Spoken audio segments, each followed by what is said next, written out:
hunting them down one by one. Traitors get guillotined. At this point, we're living under corporate and medical fascism. This is tyranny. When do we get to use the guns? No, and I'm not, that's not a joke. I'm not saying it like that. I mean, literally, where's the line? How many elections are they going to steal before we kill these people?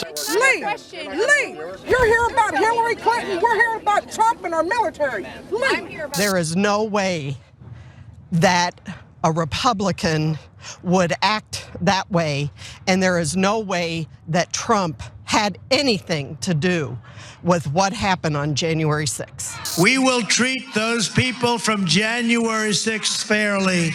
We will treat them fairly. And if it requires pardons, we will give them pardons. Republicans are no longer a political party, but rather they're a radical insurgency, at least according to legendary political philosopher Noam Chomsky, who's been debating right-wingers since before they learned about Botox and self-tanner. Chomsky says that, quote, in the last 30 or 40 years, the Republican Party has simply drifted off the spectrum. It's not a political party in the traditional sense. Rather, it's, quote, a radical insurgency that has abandoned any interest in participation in parliamentary politics. Newsweek reports that Trump has built and mobilized a popular cult of worshipful followers who support anything Trump does.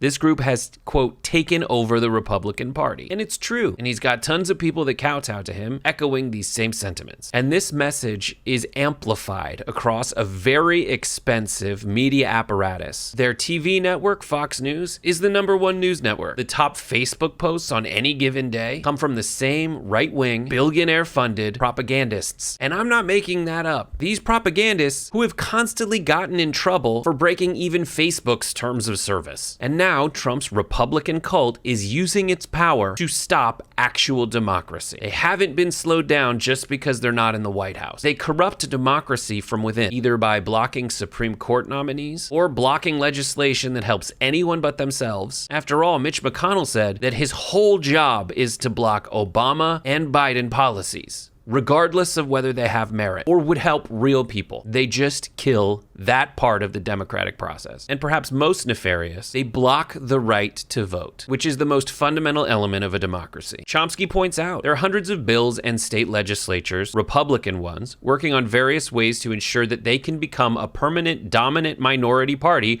by excluding the votes of the wrong kind of people. And wouldn't you know it, as of February this year, quote, Republicans have introduced at least 262 bills in 41 states to interfere with elections. And I have to pause here and point out, I'm not reading tea leaves here. This is not speculation. I have very obvious proof that this is their strategy. Here's Paul Weyrich, who created the Heritage Foundation, a super conservative think tank that funds a lot of people, admitting that the plan is, and always has been, Republicans strip people of their right to vote because it's the only way their side can win. Watch. They want everybody to vote.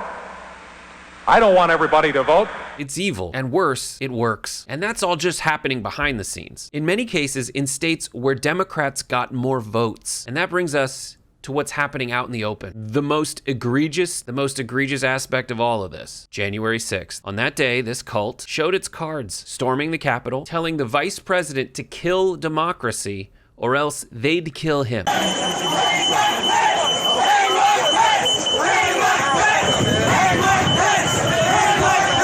And Trump himself admitted he wanted to end democracy. When talking about attempted election reforms in the wake of January 6th, Trump said this: what they're saying is that Mike Pence did have the right to change the outcome, and they now want to take that right away. Unfortunately, he didn't exercise that power. He could have overturned the election. Trump wanted the election overturned because he doesn't care about democracy. He wants to overturn American democracy. They are an insurgency. And don't get me wrong, insurgencies can be good. They can bring about positive change, but this one doesn't. Because in the meantime, it's hurting people. As they attack these fake culture war boogeymen, they're incidentally passing laws in states all across the country that criminalize freedom. In Florida, to score points against a fictional enemy of non-existent teachers who want to pull kindergartners aside and talk gay stuff with them, the Florida legislature is passing a real law eliminating the freedom of speech to discuss gender issues. In Texas, to score points against this fictional enemy of these hordes of parents who just want to make their kids change genders, which is not a problem. They've passed a law forcing state agents to come to your house to investigate you if you are the least bit accepting of your own child. And in Missouri, in an attempt to score points against a fictional enemy of these women who just love to have abortions because they're so fun, they're proposing a bill that would lock up anyone